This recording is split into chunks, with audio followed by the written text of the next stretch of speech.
Hello, in this video I'm gonna show you how to adjust the brightness of your notification LED on META Ray-Ban glasses. To do it, go to the settings. You can see there are two different settings icons. Click on the one that is lower.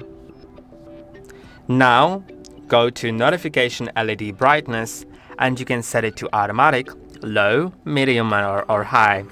It will only change the LED brightness of the notification LED.